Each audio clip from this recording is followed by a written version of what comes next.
it's also the case that although people have not said it to me, they've said it about other people. So I know that they're thinking about me, about they think that they have the same sentiments for me. Yeah. But like, no, I just haven't had it in my personal experience, which I guess I'm happy I haven't. But that's also probably the company I keep too. Like, I don't really hang around people like that, and my actions speak louder than my words. So if I don't like you, you'll find out Very soon. Very soon and very clearly. Yeah. Yeah, no, that's good.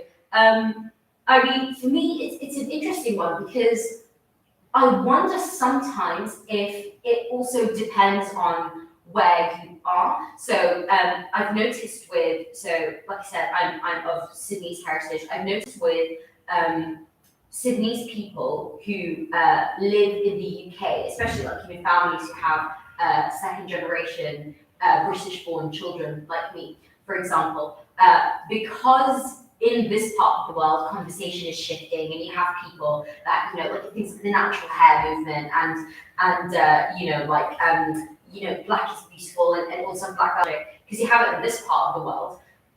I'm less likely to subscribe to the whole, I need to lighten my skin, I need to do so and so. But I find that less likely with people like extended family back home in Sudan. Do you think that might make a difference where it is that you are? I feel like more so it's the people around you too, though. Because I think, for example, we always talk about how, okay, the West is more progressive than global South countries. But it's like, why am I finding myself gravitating towards Nollywood films and South African dramas? Because they actually can put dark-skinned black women in a TV show and show them in a multifaceted way, but Hollywood can't even do that. Like Blood and Water is giving us everything that Hollywood can't do. Yeah. Same with other Nollywood films I've watched. I've been able to see women my complexion and just have a normal story talk about themselves. So it's more about who rather than kind of where you are, because it can come off quite racist. When we always assume that like, oh, here in the West, we're more progressive, because it's like, no, you're not. If we really look down towards things, you're not. And there's ways that like it's a bit more complex, basically. Like there's some ways that we are, but in other ways we're not. And in fact, that predominantly black and brown countries are doing better, especially when it even comes to just a depiction of people of color. Like, and with now Netflix kind of like showing a lot of these dramas, it's a bit like you are now starting to see how, you're not doing well on Hollywood in comparison. And these other, film industries have their own problem. They're not without it, but you just keep failing in ways that they're not for some reason. Yeah. That is actually a really interesting take, because it does make me wonder. So, this is a little anecdote. So I've told the story to several people who are here, but when I remember once going to a family friend's house. This is when I was in the UAE, and the daughter of a family friend was going to go out, and her hair was curly, it wasn't straightened, and the mum looked at me and my mum and was like, "Hey, these kids, look at her, look how she's wearing her hair." And it's like, that's how it grows out of her head, but that was seen as something radical. Whereas in the UK, if someone was going out with their hair curly, I wouldn't necessarily be like, even though a lot of people might, turn their noses up at it and be like, "Oh, why did she wax her hair?" It's not seen as something radical, So, but it's interesting, because what you just said makes me think, why? Because the West isn't necessarily more progressive in these fronts. So, what is it that makes it different? That's an interesting one. Okay, so you spoke about representation in Hollywood, in Nollywood, Bollywood, etc., all the other words. I have a question. Do you think that, so everybody always talks a lot about representation, how great it is, how we need it. Do you think that, I think I already know your answer, but there are some people that say, oh, all of it is just talk. It doesn't really make that much of a difference on the psyche, on how, like someone thinks about themselves or about others. Like I said, I very probably know your answer, but what do you think about that? I mean, it depends who's saying that, though. Because it's like, if you're not, because like, I don't really agree with that. If it didn't affect people's psyche, why would people want more of it then? Yeah. And I think it's like, I feel like it's more than just that. Like, you have to do a lot of internal work too, but it does make a difference. I know for me it did make a difference in terms of like, I don't know, I think it's just the way that I did things, to be honest. Like, if I didn't see other people go natural, for example, I don't think I would have done it as young as I did. And I think if I didn't continually see people who have a similar hair type doing things with their hair, then I probably wouldn't have done it myself. And I think in terms of just kind of like, I think it's just more so refreshing, to be honest, and I think it does help your psyche because it just reminds me like, oh, I can just be who I want to be. I don't have to listen to these stupid stereotypes, do I? I feel it's also helped me when I've been kind of like in a position of privilege. Like I watched Pose. Well, actually, I watched Pose ages ago, so I finished it. But I think. Sorry, just tell us quickly what Pose is. I think I know what show this is, but I don't know how to explain it, but I think it's basically just about revolves around the lives of black and brown people from the LGBTQIA plus community, specifically black trans women. And it's about the whole Vogue culture, is it not? Yeah, as well as like woman culture too. But I think I really liked that show because I think it was just like, oh, like, I don't know, but I think it really did help with some of the internalized transphobia that I had to unlearn.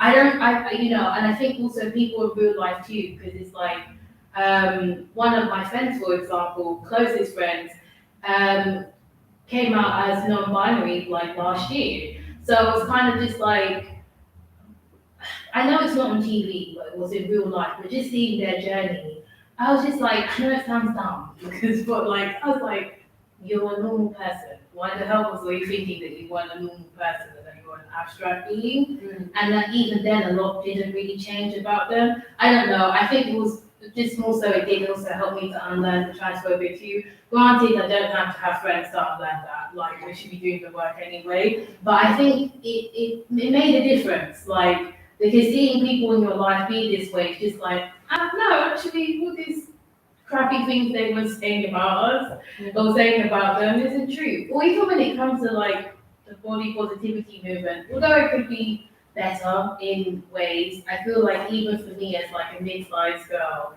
seeing mid-sized models just dressed nicely helped me to feel a lot more comfortable in just how I look. And it's just like, okay, I don't really need to lose a lot of weight and diet. Just to kind of feel nice, in fact. And I think it also helped me to have a more accurate way in how I look, because definitely had issues with body dysmorphia. So representation works. It works. Yeah, it does. I don't think it's a be or end all, because some forms of representation are not needed. But I think it can help a lot. And when you say representation, do you just mean when you speak about representation having a positive impact, do you just mean when it comes to physicality, or do you mean even when it comes to personalities and characteristics? You look at some black representations and you're like, oh, we're not alone with it. Yeah, I think in terms of personality too, and it stops you from generalizing a whole group of people, like especially during Dark Hues. There's been a lot of things that I've just unlearned about dark-skinned people. Like, okay, taking dark-skinned black people, for example, we don't all look the same. And I know that sounds dumb, but like we actually don't. And our skin tones are not actually all the same too. Like there's a spectrum in being dark-skinned. Not all of us have the same hair type. We don't all look the same basically. I think the other one as well is just like, you can be dark-skinned and biracial. Like, that was another thing that we learned and realized it's actually colorist to actually keep conflating being light-skinned with being biracial because they're not synonymous. So even the conversations people are having about like, oh, light-skinned and biracials. No. You need to be specific when you're saying biracials because there's biracial black people and biracial brown people who are not benefiting from colorism and are constantly erased actually when we have these conversations about them. Like you shouldn't, if you're going to do, for example, what it's like to be black and mixed, you should have actually a range of shades of mixed race black people. because it's not a monolith. And there's examples out there, like the singer Her, she's not the darkest you can get, but like the fact that I've heard a lot of people say, I didn't even know she was mixed race. And I was like, you didn't know because she wasn't liked. And that's not your fault, but the fact that you didn't think she could be because the only representation you saw was those who were light-skinned is problematic. And it does skew your argument too, because it actually, when you do say things like, okay, light-skinned and biracial people benefit from colorism, that's not even an accurate sentence, because it's like, not all biracial people benefit from it. And in fact, you're actually erasing the ones who don't and actually are suffering from colorism too. Yeah, absolutely. All right. So, speaking of colorism and people benefiting from it or not benefiting from it, so I read this article this morning, and this is not to, kind of, we've all seen a celebrity or a public figure go down for some tweets that they made in 2012, right? And I personally am not one for like pulling things up from 1995 and being like, aha, you wrote this in your Etch-a-Sketch or something. Like I'm not into that. But this is just for the sake of the conversation. So about 3 years ago, there was a big conversation around some tweets Maya Jama made. For those of you who don't know, Maya Jama is a presenter, a British TV presenter. She's half Somali, half white, half Swedish. And she made a comment basically along the lines of, dark-skinned girls shaving their heads, thinking they're going to look like Amber Rose, but instead looking like, and then naming, whatever black basketball player, things like that. And so there was a lot of conversation around it because people were thinking, well, that's really problematic because she identifies as like a black or partially black woman, and that was one of the times where people are like, this is something that you benefit from. So my question is, do you think that people or lighter skinned people who so-called benefit from colorism, do you think that we have to empathize with them because they are victims of colorism too? Do we think that this is something that we shouldn't be too hard on them because they need to unlearn it, or is it more of an anti-blackness is anti-blackness and that's that? I think the thing is, it's just like at the end of the day, you caused harm to someone, so you're gonna have to accept the fact that what you said really triggered someone, and this applies to anyone. If you cause harm to someone, you don't really get to dictate how they react to you. So if I say something, for example, transphobic, well, trans people can drive me because at the end of the day, as a cisgendered person, I benefit from their oppression. And yes, and I think it's also like, I feel like with that one, it's like you are not really, you're making out that people are dumb because people do know that you were taught to think this way. We were all taught to think these ways. But at the end of the day, it's like you decided to go on this public platform and say what you wanted to say instead of keeping it to yourself. So, okay, I think what it really is the case is like people can change and people can improve. And we've all said stupid things before in the past, but like if you get dragged, you get dragged. Like when people say free speech isn't like free of consequence. You've said shitty things about people. You can't expect people to not get pissed off at you. Because if someone said something racist about Somalians and she popped off of them, we'll be like, yeah, go on, pop off of them. They said something racist about Somalians. So you kind of have to accept that you messed up and people are not going to like you for that. What now you can do is change and apologize for what you did and change and do any actions as well that actually would, not retribution, it's I forgot the word. Rectify your actions, really, and that's it. Like, people don't have to sympathize with you if they don't want to because you hurt their feelings. Yeah. What your responsibility now is to improve and become a better person so you don't cause future harm. Or if you do cause harm in the future, at least you know what to do when you have caused that harm. Own up towards it, apologize, and don't do it again. And learn. So you don't do it again and you minimize the chances of you doing it again. And I think that just goes for everything because it's like, well, no one is perfect and no one isn't capable of causing people harm. But what you are capable of doing is learning and growing. But it also does mean when you cause people harm, you can't really dictate how they react towards you because that's audacious and that's rude. Yeah, absolutely. I find stupid tweets so funny, like offensive tweets, because it's like, while you were writing that tweet, it had about a good, maybe 20 seconds. Maybe it erased it. Exactly. And it's like the energy that went into formulating the words. Exactly, yeah. Choosing the right amount of characters so that you can comply with what Twitter allows. You had the time. And there's a lot of thinking that goes into it. It's not an Instagram post where you have like a lot to say. Like, and even then you have to read back on it, you've got to make sure it makes grammar. That was some proofreading honestly. I find it so funny. Okay, so when you have, so do you disagree with the statement that lighter skinned people benefit from colorism? Lighter skinned black people benefit from colorism? No, I don't disagree with that. Because if it wouldn't, then colorism wouldn't exist. Because there's privilege and then there's do you think that they are victims of it as well? I wouldn't say that they're victims of it, but there are instances where you can kind of like, you can feel the effects of it. Like, okay, for example, I think it was like a couple of days ago, a rapper who is slim, in fact, dealt with like body shaming. I was like, that's a slim person as well. But anyway, and that was an example of kind of like fat phobia, or because they were making fat phobic comments towards them.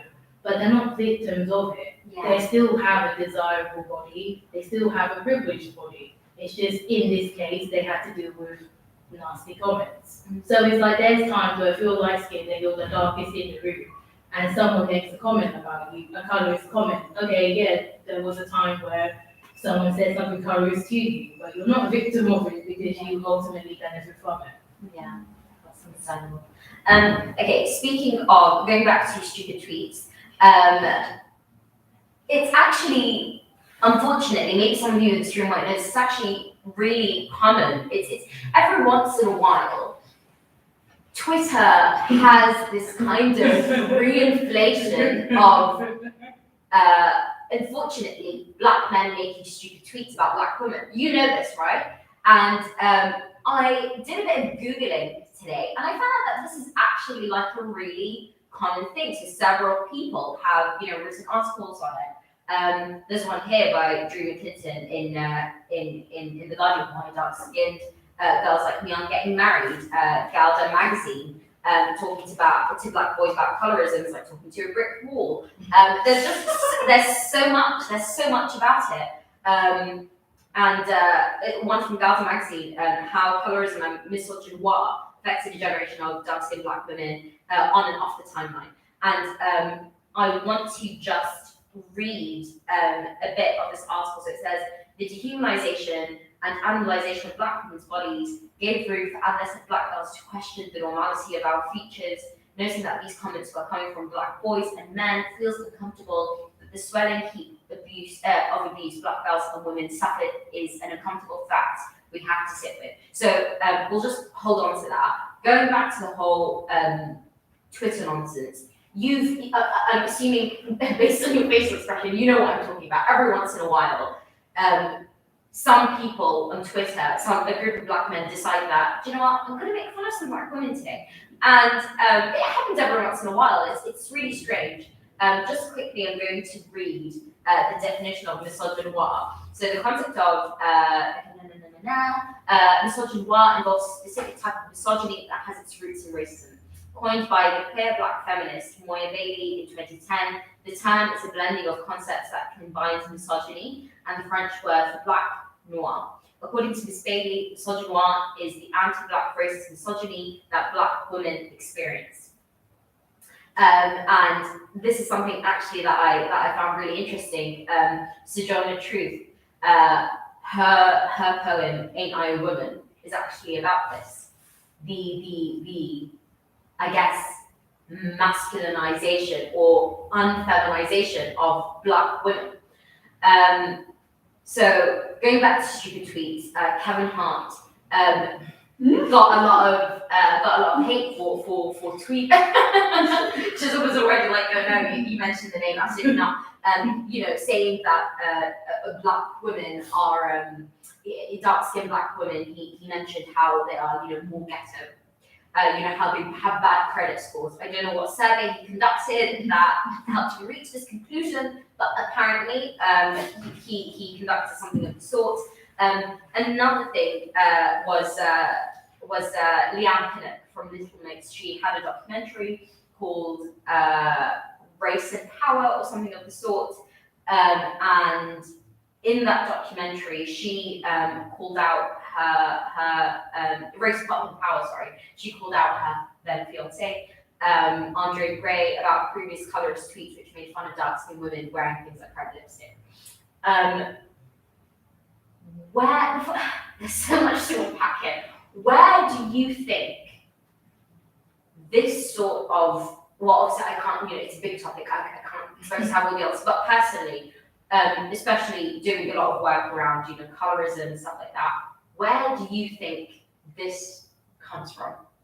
I mean, I think it's like, I think one of the things is like misogyny is one of them, in the sense that like, in terms of like beauty standards, women are supposed to basically fit into these narrow beauty standards that only even some women, not even them, can fit into. And I feel like when you're a woman that deviates from it, you face more flack for it too. And these beauty standards happen to be Eurocentric. Yes, they do. So it's kind of just like the further you away from the Eurocentric beauty standards, the more dehumanized you're going to be, because it's like, oh, well, you're supposed to look this way and you don't. I think also the case is just kind of like, again, misogynoir, the hatred of black women. You hate us, so that's why you're going to make these comments at the end of the day. Because you think it's fine to dehumanize people for features that they actually can't help. And yeah, that's it. Like, as well as the colorism too. So it's like the colorism and the misogynoir, where, where people think it's okay to, just dehumanize these people in any way, shape, or form. And I think another one probably is the insecurity as well that serve black men, because if you're a light-skinned black man, you benefit from colorism. So I don't know about your insecurities. Probably just a power trip too. A lot of these men, it's a power trip, and basically want to show their dominance over us, which is quite cool, to be honest, and disgusting. And it generally tends to be cishet black men. So yeah. Yeah, and that's something that I find really interesting, because when we speak about colorism, it's not just a physical component, it's also for some reason an internal component. So based on your skin color or how dark you are, there are assumptions being made about things like your credit score, your personality, which is it's really weird. When you pack it, it's actually quite illogical. Like, how can you tell my whole personality from a physical feature? Yeah, cannot help. Absolutely. And you have this in Hollywood as well, in television. There was a Disney cartoon called Proud Family, which is, if you haven't watched it, watch it. It's great. And the main character, Penny Proud, is a light-skinned girl, and her friend, Dejanay, and deliberately they gave her a name that was, expected, more, I guess, perceived to be, more ghetto, more straight. And she was a dark-skinned girl, and she had a personality to match. She was very difficult. So it's like even in cartoons, But yeah, so going back to the whole unfeminization of dark-skinned black women, do you think that the reason why there seems to be a preference from black men to lighter-skinned women is because Eurocentric, when we speak about what is feminine, Eurocentric standards are the standard for everything, whether that's beauty, whether that's femininity. Do you think because of that standard, drifting away from that whiteness, from that Eurocentricity, means less femininity? Yeah, it can, yeah. And that's why it's like, it kind of links to why you do see quite a few femininity channels, especially for Black women, because it's like the femininity in a way is like racialized. Yeah, it's like, okay, so basically the pinnacle of femininity is based on white womanhood, and if you deviate from that, then you're seen as less feminine. But then again, so yeah, and I guess it's kind of just like, I feel in some kind of way it's a mind fuck, because it's like, you know, you say we're less feminine, right? But then why is it all my life have you assumed that I was a girl? I could be non-binary, but you look at me and you just assume that I was a girl. I've always been perceived as a girl, whether my hair's been short, whether it's been, like, yeah, especially when it was short. So it's just kind of like, you just see the double standards of gender in the sense that like, oh, well, you're less feminine, but then you don't accept non-binary Black people. Yeah. Especially those assigned female births, and then you don't accept Black trans men as being men. So it's like, okay, you need to make up your mind here because it's not making any sense. Yeah. And it's just like, what do you want? Like, if you're saying I'm less of a woman, anyway. That scene from what was it? Was it Dear John? Was it 1, 2, 3, 1? But yeah, I guess it's just like, but then even with that being said, I would say it's like, you kind of, femininity and masculinity is a social construct. Yeah. And at the end well, of obviously, yes, this is based off the social construct. Yeah. yeah, so it's like, do what works for you. Like, don't really care about fitting a narrow idea of femininity. And even then, it's oppressive as well. So I don't really want to fit it because it's like, in order for me to fit it, I have to be submissive. I have to do all these things I don't want to do. It's a long list. We have things to do. We have essays to write. Yeah, I would like have to fit these gender roles that actually never really benefited me because if I sat at home and waited for a man to take care of me financially, I would be worse off financially than I am now because I've been waiting a very long time. So it's like, and men don't want to, basically, let's be honest, men don't really want to take care of women, do they, financially? If I ask someone to take care of me financially now, they'll be like, no, I don't want to do that. So it's like, it's just, a lot of it is a bit, it's disgusting, but it's also just stupid. Yeah. So I think it's just like, do what works for you in terms of your femininity, like, and most of the time you also realize, well, I don't know, but at least for my case, it's like, that's how I'm generally perceived too. So I'm just like, see, now this is what I was going to get to. It's really interesting. So, and this isn't just from Black men, but also like this could be from white men or white women. Black women sometimes are deemed to be, like, this is within the current social construct of gender, femininity, and masculinity, are perceived to be unfeminine. And what I find really interesting about that, so you see this especially with sports personalities, so people like Serena Williams, Simone Biles, who I find really interesting because they themselves, call themselves women, see themselves as feminine, and people recognize them as such. So that's clearly a version of femininity. yeah, But what's interesting about that is because it says, that shows you that the only version of femininity that's acceptable is when it's petite and white. Because even though Simone Biles and Serena Williams might be, a bit bulky here, or, they're still women and still feminine. That's just a version of it. So yeah, no, I always just find that really, really interesting. Okay, so back to that quote that we looked at from Dark Hues Magazine. She mentioned the animalization and the dehumanization, and I guess also masculinization, based on what we spoke about, of Black bodies. There's, funnily enough, there's all of these things, but there's also the sexualization of Black bodies. It's a bit weird, isn't it? It's a quandary. It's just like, ew. yeah, no, it's not nice. Yeah. It's quite gross to be fetishized.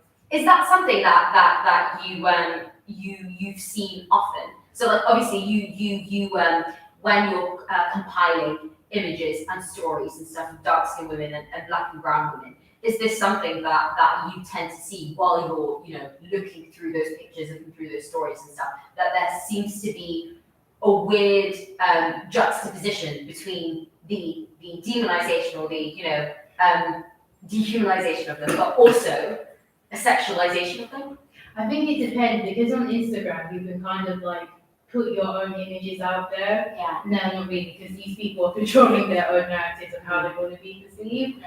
But you do get some people like that. But I guess it's just a form of sexual racism that I guess really like all like women of color have to go through. Especially the darker you get, it's like it's not nice. Like we all have to deal with our own form of it, whether it's like yeah, which is gross. Like I think I was actually watching a video yesterday about by this YouTuber called Mina Lake, who was like rating all the Disney princesses like outfits. This is number one. In fact, she said she didn't like it because Oh, no. they over sexualized. She was 14 in real life. Yeah. Yeah, that did not look like 14-year-old. No, and they also did it to Princess Jasmine too. So they fetishized and sexualized both of them, which was just racist. And I was like, That is actually a very good fact. It's the brown princesses that are the brown and white princesses that are sexualized. Lonely Tiana Walker as well. Yeah. I wouldn't be surprised if they tried to do that. Yeah. But then again, I wouldn't have watched it then because I'm like, no. But like, yeah, it did tend to be that case. So I think it's just the sexual racism in the sense that it's like, I don't know, I don't even feel comfortable talking about it because it's actually that gross. To be honest, it's like you're not seeing me as a human being, but an extension of your imagination. And it's kind of weird as well because it's like, on one hand, you're telling us that we're undesirable, but then you're also like, just like seeing me as overly sexual too. So it's like, again, and they were just like, you know what, this is stupid. I'm not listening to this anymore. It is really weird. Yeah. Sorry, that makes sense. I don't know if you guys know about a lady. I forgot her name. She was from an African. She was from a country. I forgot where. But obviously, as you know, a lot of black women, we have bigger bums, bigger breasts, and whatnot. And then it was this when Was it Sarah Bartman? yes, and you know they really desired like a big bum. And but the way that they used her is like if she was like an ornament, like a statue. Yes. Things like that. It really, This is you're speaking about. I think this is in the 50s or 40s. yeah, right. Yeah. And I just think even with if they were to see her, they wouldn't think that she was attractive. Yeah. Like you're not attractive, but then they see her body and they think, wow, okay, this is amazing. They did experiments on her. They put her like on shows for people to see and stuff like that. And I think this is what you were saying about how like white people will like look at her and think you're not attractive, but because of what you have, it's just like, oh, imagine what I can do with that. And it's weird because it makes me think sexualization doesn't always mean being attractive. yeah. You know what I mean? Or find somebody or something I attractive. think it means the opposite most of the time. Yeah. I think sexualization is like really closely connected to dehumanization. I think if you see someone as 100% like human, like worthy human, like you don't sexualize them. Yeah, like you're sexually attracted to them, but you're not like sexually fetishizing them. So I think like sexualization really only works with dehumanization, which makes it that much grosser because like you're not seen as a human, but at the same time, as you said, like you're seen as like undesirable, but over sexualized and like An extension of someone's imagination. Yeah. Yeah. So I think it's very closely connected. We are running short of time, but to go very quickly touch upon another subject. Speaking of buttocks and such, one thing that I find really interesting is obviously beauty trends, fashion trends change all the time, and recently, so in early 2000s, you had something which was known as heroin chic, so it was very skinny, pale. Long torso.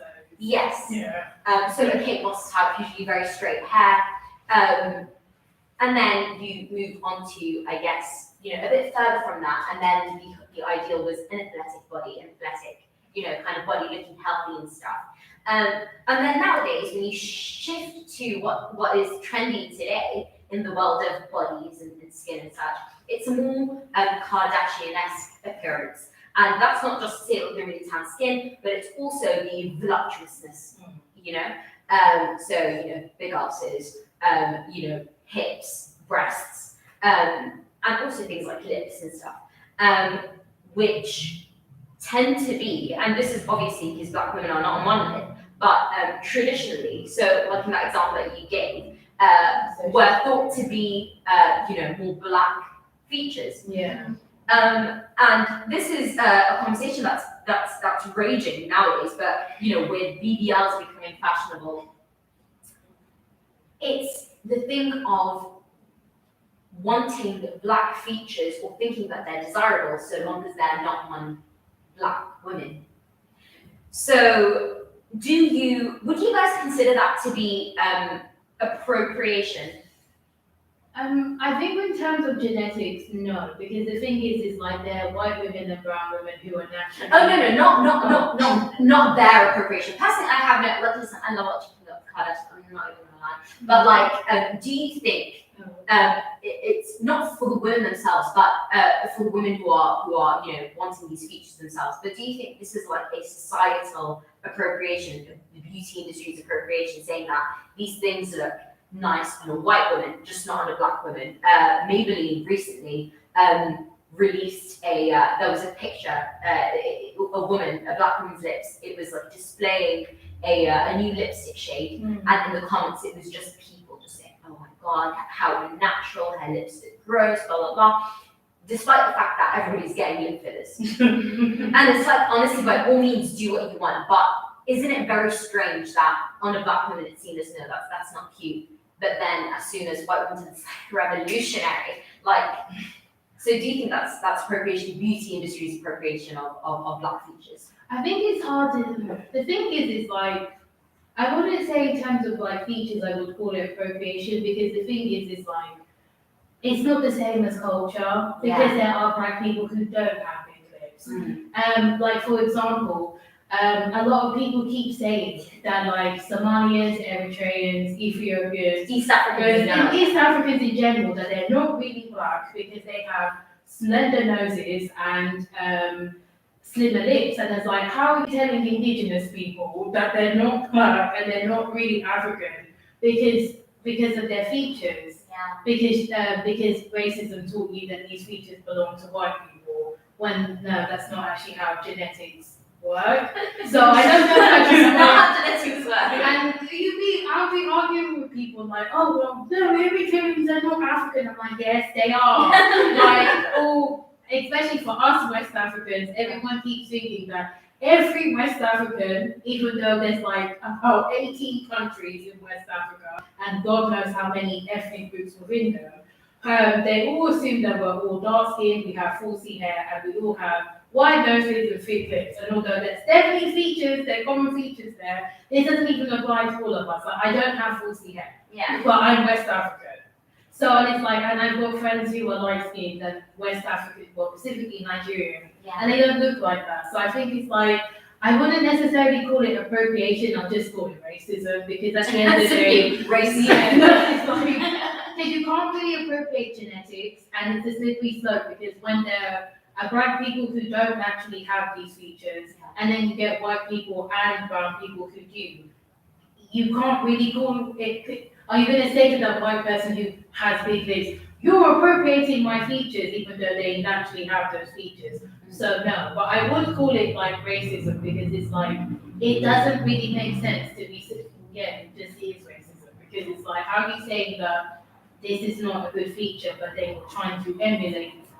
I would just say it's just anti-Black racism. I guess it's the whole thing of like, we like it like with a bit of Black, but not too Black. Like, I like my coffee with a bit more cream than that. Like, I think that's what it is. But speaking of appropriating beauty that isn't that maybe isn't genetic, things that are things that you can detach, like hair, nails, things like that. One thing that I find hilarious is that big nails are all the rage nowadays, like really, really long nails. And they weren't always. But in the Black community, long nails have always been the rage. I think there was a teen GB athlete. This is actually an American athlete from in the 70s. She used to wear a Black athlete. She used to wear really long, cool acrylic nails, and she used to run with them.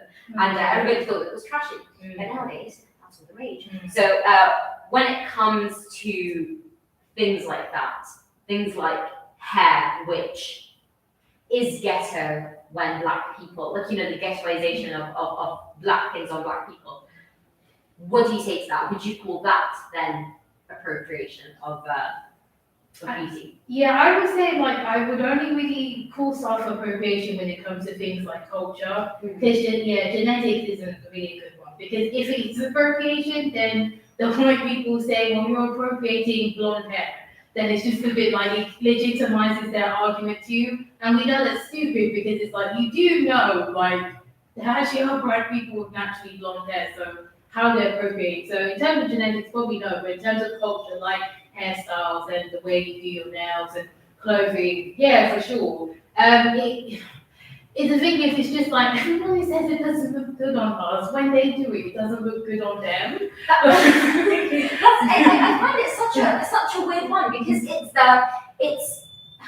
it's literally the same thing being reproduced on just a different skin color. So it's really weird to say that it no longer looks good. And it's like there's a reason why we do it. It was meant for our hair. Like things like like dreadlocks and stuff naturally protect, like they naturally look. It's like I mean, yeah.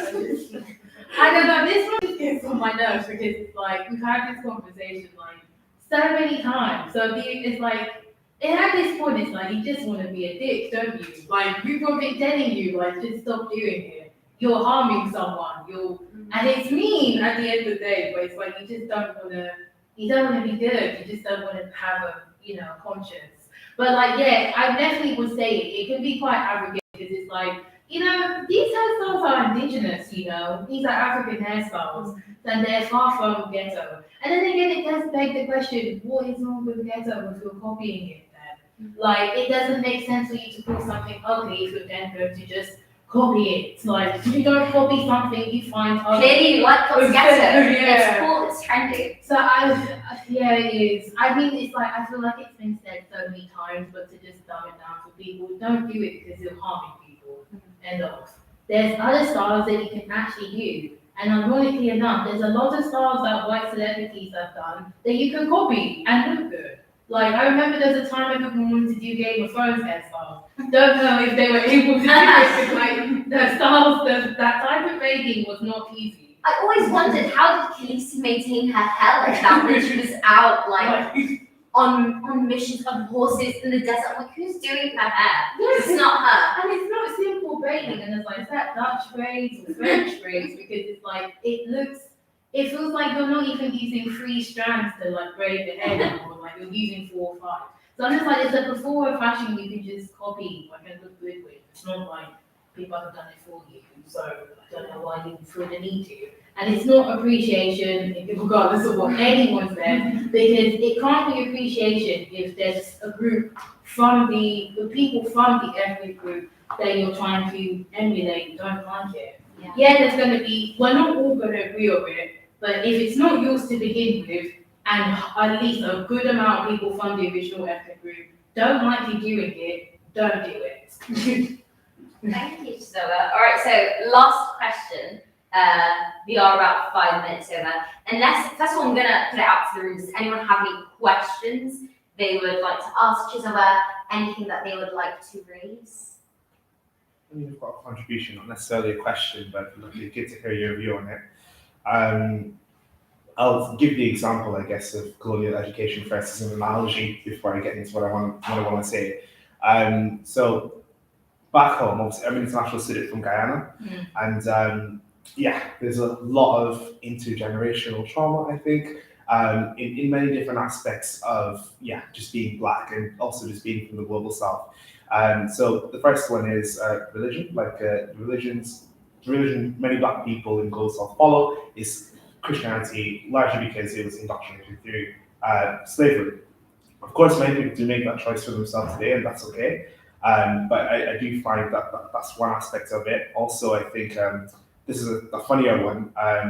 When you're younger, you're going to school, like my mom would always say, you need to get yourself a pair of British shoes because British shoes are stronger. When we have really good leather in Ghana, that is, lasts you a lifetime, right? So members of the group of Guyanese people would prefer to have shoes from a different group of obviously white people because of, I guess, this indoctrinated sort of white superiority. So basically, it exists in different realms. And I was giving that background around the groupings of people who tend to prefer things because of white supremacist ideology. Because, when we're talking about black men who sort of, say horrible things about black women, I sort of had to think about it as well for a minute because in my head, like earlier you were asking, like, is it a anti-blackness thing, or should we be more sympathetic with those people and patient with them? And I think it's more of that because of intergenerational trauma, because of the indoctrination of anti-blackness. It's not just non-black people who experience that anti-blackness or who sort of adopt it, but black people internalize that as well quite a lot. And that's what colorism is. Yeah. Right, yeah. So I just thought, like, I guess the reason people have written articles and have focused on why black men say bad things about black women is because they're members of the same group. But that's not the way anti-blackness works. Like, I've given you the examples. When you're members of the same group, you're very likely to put your own group down because of the ideology underlying it. So I just think that perspective needs to be held at the same time. Yeah, and I think when we're speaking about misogynoir and like men perpetrating that onto women, I think it's because there's like Chizoba said, people want to feel more in power, and I think that the fact that they are men has that extra layer of power to it, so it seems easy to kind of like enforce that. That's what I think. All right, cool. Thank you, guys. I'm going to ask you one more question, and I'm putting this out to anyone in the room. So I asked this question to Paul Wilson, who was a former Met superintendent that I interviewed a few days ago, and he's seen policing in the UK, in the US, everywhere, South Africa. Do you think there is a universal black experience, or some sort of universal black experience by virtue of wearing the skin? Yes, but I think it depends on, it depends. So I will say yes, and we're just talking about like basic things like racism, but like, but then again, even then, it's universal. It's hard to say if it's universal because it comes up in different ways in different countries. That's the thing. So I would say yes to a certain degree, that we all understand what racism is like. But then, you know what? I will say no. Because what if you're a black person in a predominantly black country? Like my cousins, like I feel like when I talk to Nigerians back in Nigeria, they know what black is and they know what it is to be black, but they don't really understand the racism that I've had to go through because everyone in Nigeria, or not everyone, but 90% of the population is black, so they can't actually fully relate. So I would say no, that there's not really a universal one, but I think like not for all black people, but for most. That's what I would say, not for all. Okay. The way I answer that question is in terms of how we look at beauty and physicality and stuff of it. I would say similar to what you said. I would say yes, in that wherever black people are, and this is sometimes even in areas that are predominantly black, so I'm from Sudan, proximity to blackness is all, and I'd like to think that there is a bit of shift from that now, but proximity to blackness is always, because the thing is, colonialism has its roots deep and wide, and it's touched everything and everywhere. So I think, unfortunately, in a lot of places, and colorism is an example of that, even in black spaces, proximity to blackness, unfortunately, when we're speaking about beauty, things like that, it is undesirable in a lot of spaces, which is why I would say that. Does anyone have any? Do you agree? Yeah, I agree. Oh, sorry. You go ahead and then. Yeah, no, I agree. It's hard because it's like you can only example, I would, before, when you was asking the question, I was gonna say, yeah, come on, I don't see in the media, but it's like, oh, it's true, I've really seen what in the UK, America, like, you don't hear a lot of that in Australia. Do you know what I mean? It's just things like that, like, I think we can't like, generalize that answer to like, yes, like, everywhere. Yeah. It's just like from what you just see on the news, or what you hear, or what you see, or what you've learned and stuff like that. But then again, like, when, in like, predominantly black countries, I think that's where like colorism will come in. Because I feel like I can see that you're darker than me, I'm lighter, you're violent. Or you're this or that. And that's again it's funny because it's like anti-blackness is everywhere. That it's anti-blackness when it's in predominantly non-black spaces. But then when you come to the black spaces, it's just evolved to colorism. And I feel like in that aspect, they definitely have learned that from Colombia. It's really sad. I was gonna say the same thing as because I grew up mostly in Nigeria. Yeah. So I would not have described myself as black. Yeah. Until I came to the UK. Yeah. I remember the first time someone called me black, I was like, no, I'm there in complexion, I'm not black. And I was like, that's black. You look at me, I'm black. So we usually call ourselves dark. Or or like in between. And then, but I would say, like she said as well, it's more colorism. I would say in Nigeria it's more racial, ethnic wars. Tribalism. Tribalism, Thank you, than more racism. Like, there are some people who actually do really prefer really dark, and there are some people who really prefer really light. So it's like a divide, and it's not like something that is prominent. I would say it's more here that you actually get the feel of it and you experience it, and then you look back and you're like, and I'll say as well, like in the colonial aspect, I'll say it's like hair. Like some, if you go to like a government school, you're not allowed to have hair. You're if you go to Nigeria, most kids that go to government school shave their hair. But people that go to private school have hair. Because sorry, when you say hair, do you mean natural hair or do you mean as in hair with like extensions or wigs or stuff? In extensions. Mostly in like here you have the natural hair movement. But in Nigeria it's a bit of, I think it's like something quite new. It's quite frowned upon. You to just leave your hair. And that's what I meant by when I'm in like the Arab world or like around my relatives, she's like, wow, she's radical. And it's like, I was born like this. Like my aunties were like, when I said I went natural, they're like, so what are you going to do? Leave it. So what are you going to do? And I'm like, no, my hair's dark. So I have to. This is the fun part. So I have that. I mean, they change their mind after they see it, but and I do agree with that because when I asked my mom, no one was like, what did you refer to each other then? Because obviously you can't be like that, like go over there. Because I'll be what you want. And she said when she was growing up, there was like tribe was one thing, but obviously because like, well, my mom is Yoruba, so I'm half Yoruba, and she grew up in a predominantly Yoruba area, state, in fact. So it's kind of just like they said my tribe, but then I'm just like, well, most people are Yoruba. Then what would you prefer?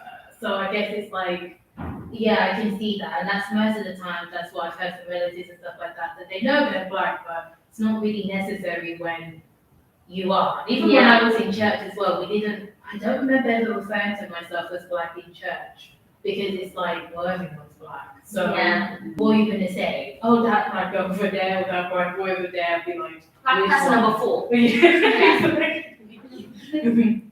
right, thank you guys. Is anyone any else? Yes. I have a question. In the world of cancel culture, how do you deal with sensitivity of your thoughts and ideas? And how do you deal with people? Like, I feel like talking about racial issues, there's a borderline between defending yourself and sometimes some people see it as coming across as racism. So how do you deal with those kind of arguments? I think it's like I feel like it's your approach as well. That's one of the things. And I think because it is quite a sensitive topic, it's kind of like using emotional intelligence. Can you really talk to this person about it? Okay, probably not. Do we even have that rapport where I can even ask you questions to begin with? Sometimes it's just like maybe you just have to sit down and listen for a while, but like when navigating these conversations, because they can be hard and difficult, I think you have to. I think it is about you're not going to be able to talk to it towards everyone because some people don't know you at the end of the day. And it is a sensitive and triggering conversation, like most conversations, like if in terms of everything. So it's like, yeah, and some people don't want to educate you. That's the thing. Some people don't want to do that, and that's what I'm learning as well. So it's like you have to ask yourself, do I have the rapport? Okay, let's think about this conversation. Could I realistically have this conversation with this person? Are they quite open? And I guess it's also like, how do you come across as well? Like, is your demeanor a good demeanor? Can we even trust you to have a fair conversation as well? Sometimes I think like, why have I been able to ask questions to my best friend about things I didn't understand in terms of like being non-binary, and then I was like, oh, because I actually have that rapport with them, and they know that I'm not going to be, I guess, well, willing to learn, yeah. But like I guess sometimes even just asking people, like I remember, like during the whole, Black Lives Matter, movement in the summer of 2020, people were like, can I ask you about it? Yeah, like thank you for asking. Yes, come in, let's talk. that's probably a good one too. Ask if you can ask the question. Yeah. Do you think we can actually talk about this? And then like, I'm not gonna lie, I don't feel comfortable. It is what it is. Also, don't ask influencers. You don't have an actual relationship with them. It's parasocial. So I think it's just kind of like, and also there is resources out there too. So if you do have any questions, Google is there. Like really, there are people that actually do want to educate you, but it's like you just have to communicate and communicate, be nice too. And I would also just say kind of like even ask beforehand, do you think we can have a conversation about it? Communication can be hard too, some people are not, but I guess you can read the room and kind of tell whether someone is with their body language or not. Because it's triggering for some people, and yeah. Communicate and be nice. I think that's a good note to end it on. Communicate and be nice. And thank you very much, Chizoba. Thank you everybody here. Thank you everybody for watching. It was quite a lot that you can't speak about, the Black physical, I guess, experiential of beauty in about an hour. So I think we did a good job cramming a lot of things into time. And thank you very much for your time, Chizoba. Oh, thank you.